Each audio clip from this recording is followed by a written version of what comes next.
Okay, so Zoya, this section is yours. Take it away. Introduce us to who you are and what you do. So, myself, Zoya Thomas Lobo, I'm India's first transgender photojournalist based in Mumbai and residents of Bandra West. Nice. So, how did you get into photojournalism? Is there? So, Hmm, getting into photojournalism is like a very long story. It's right, like, right, right. how I got a chance to act in one of the short films. And after this, that short film, there was an award function organized.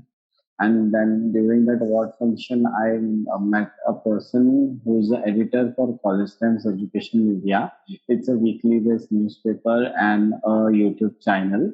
So that person saw some spark in me when I had received my award during that award function. And then he decided that to appoint me as a journalist for his news channel and for his paper. But I was not aware much about journalism, what it is, how it is like that. So he told me that he wanted to do an interview with me, a video interview. I said, okay, let everyone do because priorly before also there were some school, college kids who were learning their BNM and BFM. They wanted to do a video interview on transgender life, how it is, what it is. So I thought it might be same. So let's do it. So I went and I did, but there was a surprise for me. He made my appointment letter and he made my iCard. And after taking an interview, he told me there was a surprise that we are appointing you as a journalist for our organization. I said, okay. So I took my card, I signed the appointment letter because what was not aware about the proper work of a journalist, what the journalist person has to do. So still the same was going on, collecting arms in the local trains and shop to shop. It was going on. So one fine day again I visited my office in Thane. So over there I saw this DSLR camera in the office. So I asked him, can I borrow for a day? There was a Ganpati Visurgin which was happening in Mumbai.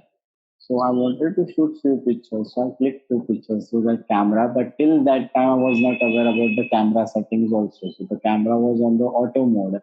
I was clicking pictures and I went and I gave him the camera. And then I said if there is an incident happening and if I have to cover that particular accident, so till the time I reach to my office and get the camera, the incident is over, I won't get any pictures. So I decided to buy my own camera. So slow and steady, tried to collect some amount. And through that, I bought my second hand DSLR camera. And after getting it also, it was like, how I was shooting some wildlife pictures, some macro photography, some nature or some street photography was going on. But what is street photography actually? I was not aware. What is wildlife? I was not aware. Wildlife, I was knowing that only go to the jungle and click animals and click their pictures. Was that much aware. I need to focus. Background should be blurred. I was not aware about that thing. So the journey was going on as if I was with the media channel. I got my card. So there was one rally happening for trans community people. So I visited that rally. I shoot pictures over there. I took videos. So over there, I met my mentor, a person who's from an international agency as a photojournalist. He's a senior photojournalist. So through him, I got to know what is DSLR camera, what are the settings we need to shoot in manual mode, in aperture mode, what are the settings to do. And he taught me how to operate a camera. And then afterwards, from him, I got to know what is photojournalism, how to work with it, and the journey started. And soon after a few months, pandemic came, and again there's a break in my life. But once when I was passing on the way to get something, that time I saw there were 2 to 3 thousand migrant laborers were gathered, and I went and I clicked their pictures and all because that time I was having my press ID with me. So I went and I clicked their pictures. So the rest of the photographers, I gave them the exclusive. And so through them, from that time onwards, they started knowing me that so and so person is also into photography and she is also doing a photojournalism thing. And then they started knowing me. And from the pandemic time onwards, my journey started as a photojournalist. So both the things I was balancing at one time, collecting arms in the local films and even the photography. Because that since the time I've started photojournalism, I was not based on a proper work or assignment. The thing was that whatever pictures I used to collect, I used to post them on my Instagram because there was none of the publications I was being tie up or I was freelancing that I could give them my images or I can tell them this so and so photo is there. One fine day, after few days passed, so the Hindu newspaper did an article on me, the life of a transgender during pandemic. So there was one journalist from Canada. He saw that article and he went in touch with the person who did that article, that the reporter. Through him, he took my number, and then I got my first break for Cubic Science for a science magazine. So where I was a translator, photographer, and a subject. So the story was on all on transgender community. So that time I got my first assignment, international assignment, and journey started in the photojournalism. That's very interesting, actually. So, photojournalism is a very specific genre of photography, right? It is also a very difficult genre of photography. What got you inspired, or what got you interested in photojournalism? So the thing happened the day I started doing photography, I got to know that in photojournalism there are different windows where you cover news photography, you cover offbeat pictures like standalones, and then you cover the daily life, what's happening. Then you need to cover sometimes there are like the pandemic which is going on. Sometimes there are water loggings, sometimes there's huge fire, sometimes there's a building collapse during rains. So these all are the various topics which a photojournalist has to cover and focus on that at the time. So I enjoyed all these windows at a time being in the photojournalism, and I got So an you like the experience. danger. You like the danger, Yeah. right? Not that much. I'm little height phobiatic person. I get scared from looking from up to down. So sometimes there are such kind of, there are times where we have to go on height and we need to click, like we need to look at down and we need to take top angle, low angle, side angles. So there's all kind of thing comes, but sometimes even we have to look dead bodies. Sometimes even we need to look at building collapse. So, this part which is there, the inner soul, we need to make it strong and like as a stone that whatever is happening, you need to cover, you need to keep on working. Don't look at the side or around you. What's happening, you need to concentrate on your work like that. So I enjoy it. Right, and that is your the work aspect of you, which I've seen your Instagram, and I think especially the recent work that you did covering the COVID-19 situation, I thought that was brilliant because I feel that when I look at your work, I feel that you are willing to go down and get dirty to get your shot right, because most of us may be feeling that we need to protect ourselves, or we need to make sure we are not too close. And when I look at your shot, it is not just a zoom lens, right? You are actually going in close to your subject, correct? Yeah. Sometimes the thing happened when it was for a cremation. So the thing happened during the first lockdown, during the first pandemic. We wanted to shoot cremations, but it was very tough and risk for us because the first pandemic was that dangerous and it could affected us. And for me, I can say during Diwali time in Mumbai, it touched me and went. I can say so. I was also a little bit not that much, but little bit affected by it because I was in the field. So everything was all right with me. But now during the second lockdown, we got a chance to enter the cremation ground and like to take the pictures and all. So I gave my 100% during that time, that I said like during first lockdown, if we couldn't capture anything, but at this time we need to capture and we need to see how the things are going on around us. Right. Like, And is any of your work inspired by your own life experiences? Because when I've read some of the when I read some of the interviews that you have given to other articles, there are quite a bit of I think I did a case study on you as well, and there were quite a bit of details that you shared from your past that were just uncomfortable to listen to, right? So, like, are any of your work or your seemingly like ability to want to tell truthful stories through your photography, like, are these inspired by your past? not that, but one incident was there. I can say that one place where there was a massive fire had taken place, and I was on a constructed bridge. As I told you, I'm a height phobic person. So that bridge was like at the height of fifth or sixth floor. And from up, when I saw down, I was like totally gone. I said, I don't want to look down. I just need to work. So I clicked one picture, and there was lots of smoke coming. Firefighters were trying to, cool down the fire, and the other people were there. And few after moment, few crows and birds were flying from there. So I took that picture. That picture was very interesting, and then I gave it for my publication, and then I posted on Instagram. You can see that picture is there on Right. Instagram. But from Instagram, it went on Facebook also. It's a direct link. So I didn't knew, but one of our senior photographers from there, he took that picture and he posted in our group, in photojournalism group, Mm. and all other seniors were appreciating, and like they were encouraging that it's a very nice picture, good, keep it up. And that thing encouraged me a lot to work more in Right. Right. photojournalism.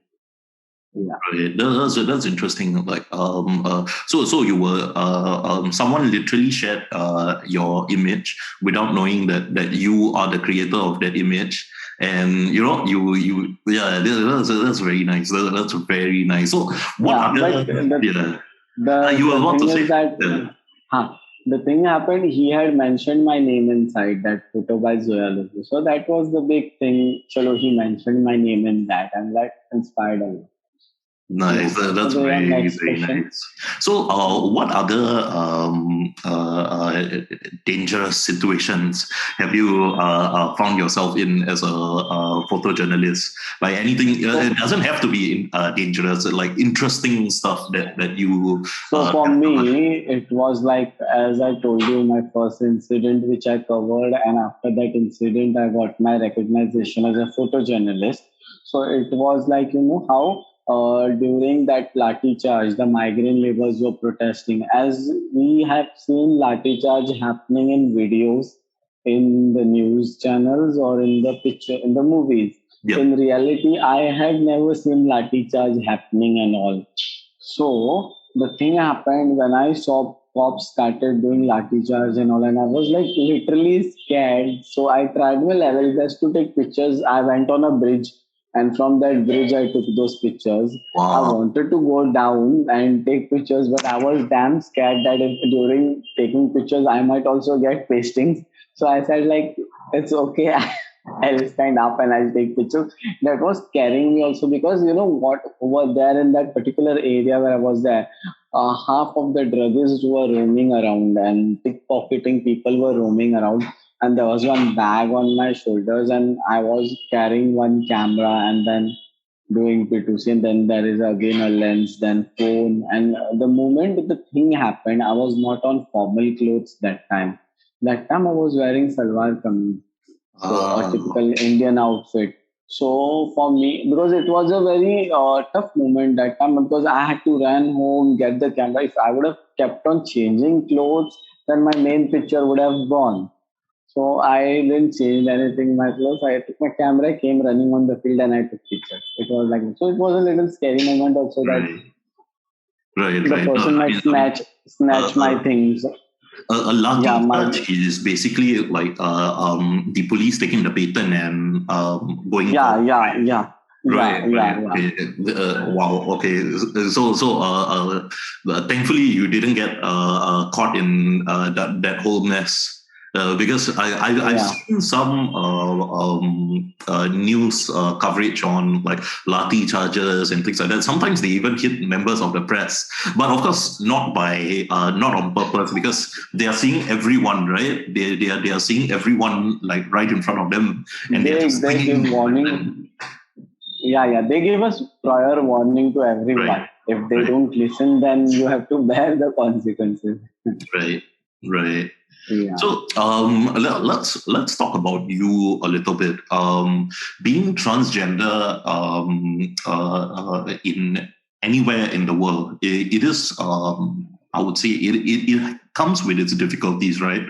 And then we have you, Zoya, who is India's first transgender photojournalist. Like, how did this like transition take place for you to when you realize that this is who you are and this is who you are going to be here on forth? Because I think the reason why I'm asking this question is because I think like for just your transition alone is one aspect, and then you take on a very difficult job of being a difficult but rewarding job of being a photojournalist. There's a lot of challenges that you are faced with, and I feel that someone like you could be an inspiration for a lot of other children out there who feel different, and then they grow up to be someone who is featured all over India right now. So I Yeah, feel proud. Like I said that if the God has chosen me to be a photojournalist for from so and so. So see, being a photojournalist from a trans community is the one thing I can try my level best to help my community people also. What crises are they going through? What difficulties are they going through? I might help them to show their photos and whatever they are doing. I can show them to the people like trans community is suffering so and so. Like, in that way I can be one portal for them where if their noise is not reaching to the higher person, to me, if they might get a hope that this person will stand by us and she'll pass our message to the higher authority. In that. right, right. And what is the trans community like in at least where you are from? What is it like over there? I'm based in Mumbai, so we are from Mumbai only. So our community work, as our community has been, very much neglected community in the society. And at one part they feel that we are holistic, and one part they feel they look at us and they make faces and then start discriminating us. And why this discrimination thing happens? They should treat our community people equally. Right, right, right. And aren't there laws right now to help the trans community, like not just in Mumbai, but all over India? Like I thought there was a whole buzz about like trans community having more rights and things like that. There are sometimes transgenders have to face problems because whenever they go to eat teasing or rape cases or anything, when they go to launch complaint in the police stations and all, sometimes police is very harsh with them. Hmm. Like they'll use very abusive words or they'll blame them only that you all have done something wrong. They won't listen to us whenever we go to launch complaint. Right, and The you feel law that. system over here is little low in favor of our community people, as per my knowledge. Right, right, right. And in this whole like if I could call it confusion, in this whole confusion, like how do you personally deal with it? Like how are you coping as a transgender woman? Sometimes I also myself have to face problems, but now onwards, as the people are started getting to know through videos and through images and through all my interviews, so rarely people I'm seeing they are respecting and like they're talking very well. Even in our photojournalism group, people are like very friendly and they have accepted me. They never made me feel that I'm a trans person. They always treated me as a normal human being and like a normal person who's working, a female person working amongst us. Like that. Right, right, and that is important, right? Just seeing you as a normal person, a normal photographer who is just doing their work, that is very important, right? Mhm. The so moving on from the topic of the trans community, let's talk about your experiences. And I saw this jarring article about how you went from begging in trains to becoming a photojournalist. So maybe you can share with us a bit about that. So the thing happened as I told you first, how I got my camera by collecting arms in the local trains. So bagging in the local trains is also a very difficult task for us. It's not that easy task because sometimes you have to face cops, sometimes you have to face the passengers also who are there in the train. Sometimes there are few passengers who are very well with us. They behave very well and they'll respect us and they'll speak very politely with us. But sometimes there are few people who are like, they are very rude with us. So there was apparently one incident happened with me in the local train. So there was one lady who called herself a media person. She says that I belong to a media house, but she used to launch false complaints against the trans people in the train or the beggars or the people who are blind, they beg in the trains of hawkers who sell things. So one fine day when I was in my train and this lady, she launched a complaint against me. And I was in the ladies special train begging, collecting arms. People know if they want to give, they'll give. Even if they don't give, I'll give them a smile and I'll move ahead. So this lady lodged complaints against me. So when cops came to take me, so there were 8 to 9 ladies who stood in behalf of me, and they said, if you all want to take Zoya, you all need to get a lady cop, and then only you all can take her. So which chowki, yeah, means which cop station you all are taking? So they told that a head station, cop station is that where we are taking her. So they also got down from the train for me, all those 8 to 9 ladies. And luckily, apparently, one lady was a lawyer. She wrote a application and she did the argument for me. And the majority was from my side. So cops didn't charge me fine or anything. They let me go in that way only. And they tried to tell that lady that not to do like this in future with anyone like that.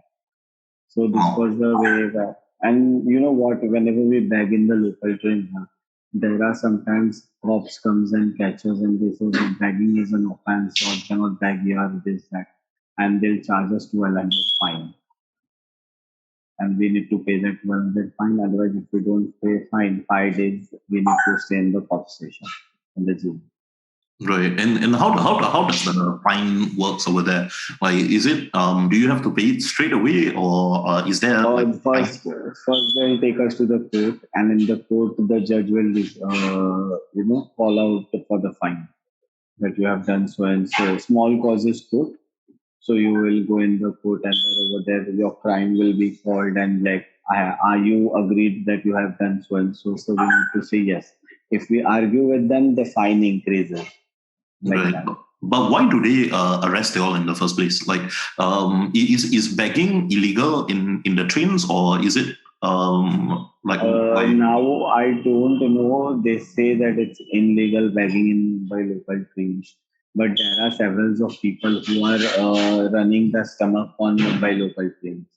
It's a lifeline for everyone. So everyone's stomach goes. Even a hawker, a beggar, a handicapped person, or a trans person, their stomach goes on that local train.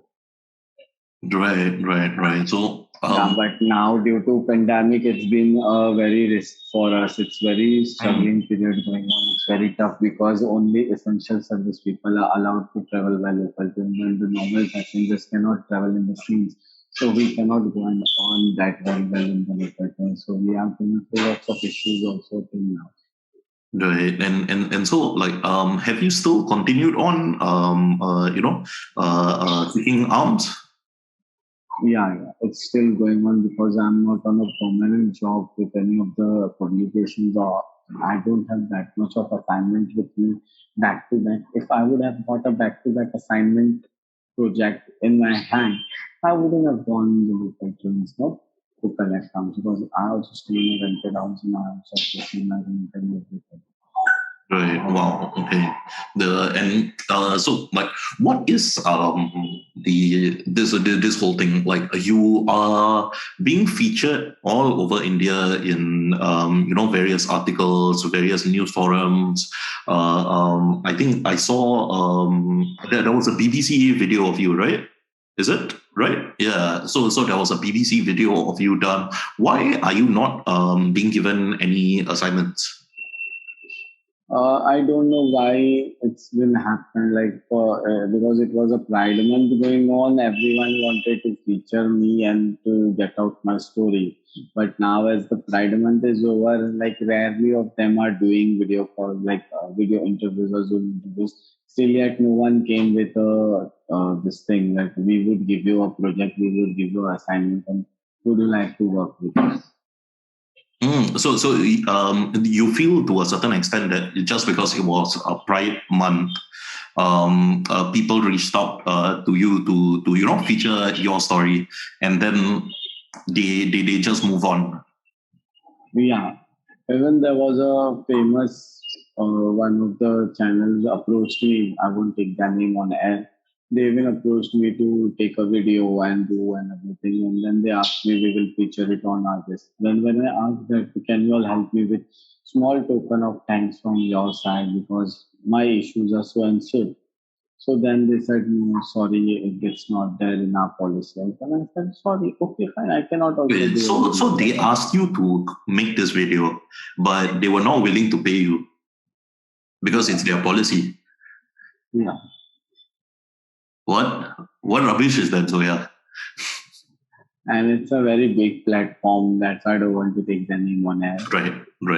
Understood, Yeah. understood. Well, I mean, if it helps in any way, I was thinking of doing a fundraiser for you. We can discuss this further on a maybe tomorrow or something. Like because I think it's ridiculous that people were using your personal story. Of course, you get publicity, Only but rarely two or three of them came ahead and they helped me with a small token of thanks, a small amount, which through that this right. month rent and everything I could manage to clear up Right, like that. right. And rest of them took my interview when everything was like done. Right.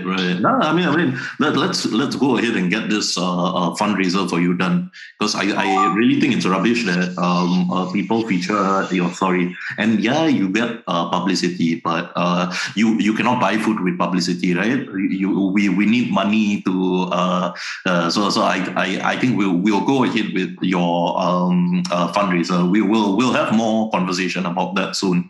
In the meantime, okay, tell me what is the next project you plan to work on, and what more interesting things is happening with Zoya. See, so for me, I'm working currently on one of the sensitive topics in Mumbai, and I hope I get a good success on that topic. And in future, if there is any of the international agencies or any of the international news company wants to buy those pictures from me, because I know what risk I'm taking and clicking those pictures. It's too difficult to click those sensitive pictures which I am clicking. Right. So if there would be any of the media houses would love to buy those pictures from me, or if there is an assignment or if there is a project going on any topic where they think that this picture would be usable and they can give me a byline on that, and they can buy those pictures. So I would love to share those pictures and to sell off them my pictures, my work. Right, right. No, I'll share with like a few people whom I know from that side of the world. I'll share with them your portfolio because I don't know. I just feel like sometimes the media can exploit us because at the end of the day, some of us just do our work, right? And then the media comes in like vultures and tells us that, you know, you're going to get featured this, you're going to get featured that, and then you don't get paid for anything. So I'll send over your portfolio to. I love my first assignment, which I got for the science magazine. That was my first assignment, and like I was damn happy for that. And I hope that I get same kind of assignment once more, so where I could work on that and I can show my work talent through my work. Right, right. So you mentioned about this coming back to your upcoming project. You mentioned about this sensitive project that you're going to do. Any details? Is it possible for you to reveal just a bit? Sorry. Just a bit. I'm sorry, but I cannot reveal about my sensitive project. What I have decided here. Because I want to keep it secret, because see, through what I am doing, I know if I will reveal about my project on what sensitive topic I'm working, there are people who might take my idea. Brilliant. So, got it. Yeah. Got it. So as it is completed and as it is time to release, that time I would surely let you know about it. Got it. So, Zoya, what is the equipment that you work with? I mean, you've seen my website, no? So, I do have a bit of understanding of cameras. What is the equipment that you work with currently? Currently, I'm using Canon 700D because, as people know, I beg in the local trains and I bought my first camera. So that also, which I bought, was a second-hand camera which was being used for 2.5 or 3.5 years old camera. If you see, is this 700D? Is it? No. The first Nikon D5100. So when I had bought that camera, even the screws were rusted, but in a very small amount, you would get that much only. So I tried to get that, and I worked on that camera, but now that camera has taken a break. So now, which camera I'm having, it's Canon 700D. When I got my first assignment break, through that what amount I got, I tried to get this Canon 700D. But that is also going on to semi-professional camera. And there are people I've seen using a professional camera on the field. So trying my best to work on this also. Right. Yeah, because the 700D it is already a quite discontinued. It's a discontinued model. It's a discontinued model. Yeah. And I have lots of now this thing for me, worries are there that I have to use this body very very carefully, because this much also something happens, I won't get the parts, because once the body gets discontinued, you don't get the parts in the market. The parts also stop coming. Right. So, like, what happens if you don't have the? I mean, like, of course, it's not nice to say this, but what happens if something happens to your camera? Well, what happens? Servicing charges are too high. Got it. Because then to get that servicing charge, I need to run for 4 to 3 days on the local train. I need to work hard and collect that amount, and then to service my camera and get it done. And in between, my work will get a break if anything happens to the camera, because the camera is one hope for me to get the bread and butter. Right. Yeah. Right.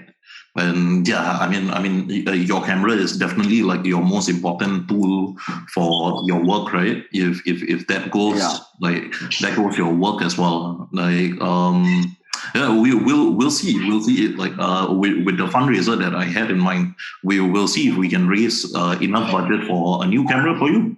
Because I mean, like, at the end of the day, like having done this work for a long time, and now I'm like semi-retired because COVID kind of took me out of the equation. I don't fly around to other countries anymore because we can't also because of COVID. So like I was just I feel that people like photographers, especially one as talented as yourself, need to be empowered some way. Like I've always had this thing. I don't know if you agree with me. I've always had this thing where I always tell people like don't just share my interviews or don't just share the videos and things like that. Share the work, share what I create, share the photos that you take, because those are the things that are really yours. The articles, the videos, that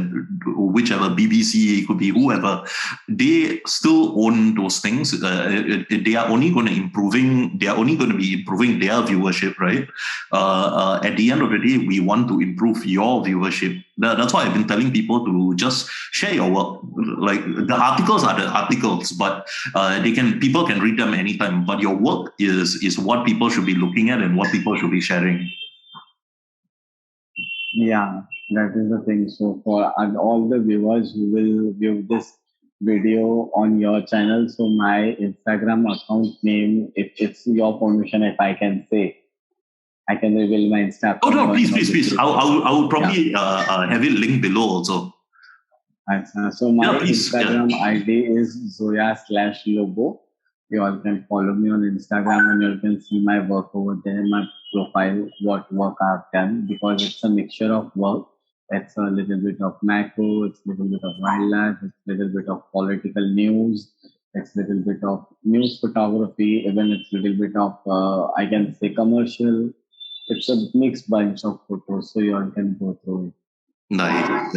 Guys, please follow Zoya. Like she's an incredible talent. I think empowering talent like that is very, very important. Stop bloody just sharing articles that other newspapers write. Share her work. Her work is what is giving those newspaper articles life. Without her work, there wouldn't be pictures there. So go follow her, go share her work, go subscribe to everything she does. And once the fundraiser is ready, we will let everyone know, and y'all can immediately donate to, directly donate to Zoya. So that I think one of the things that we discussed was equipment. And the other thing, you are also having issues with your house rent, right? I mean, that's incredibly weird for a person who is having so much media exposure. And here, I got a shock when you called me and you told me that just like I'm having issues with like my house rental because like despite all the media attention I've been getting, I have no assignments coming in. That's so like for me that I feel that the fundraiser should include that as well. Like I'm going to try and see how I'm going to speak to a couple of my other friends to see how we can do this respectfully and responsibly at the same time, so that you get 100% of everything that we try and raise for you. Thank you so much. I feel that like when people speak to me, like I don't want them to just be talking to me or sharing their story with me. Like what am I going to do? Like I'd rather do something practical, right? That would help you or anyone else out. Like people who have stories to tell, we try and push them, right? Push the stories out to let more and more people hear about it. And I think your story is brilliant. Your work is even more brilliant. I think you are a better photographer than me. Not that much. Yeah. So thank you, Zoya, for talking to me. Like reminder once again, viewers, that you all need to go and follow Zoya, and more details about the campaign will be out soon. A fundraising campaign that I'll organize for Zoya for her house rental, and B, getting her professional equipment so that she's able to work and she has a roof over her head, right? So I think those are two basic necessities for home is, of course, a basic necessity for every single person. And at least a professional camera is a basic necessity for any professional photographer, right? So we'll be trying to work on them and hope we can get every one of your support in this, like not just Singapore, everywhere, whichever bloody country you come from. If you have even just $1, like consider giving that dollar to Zoya.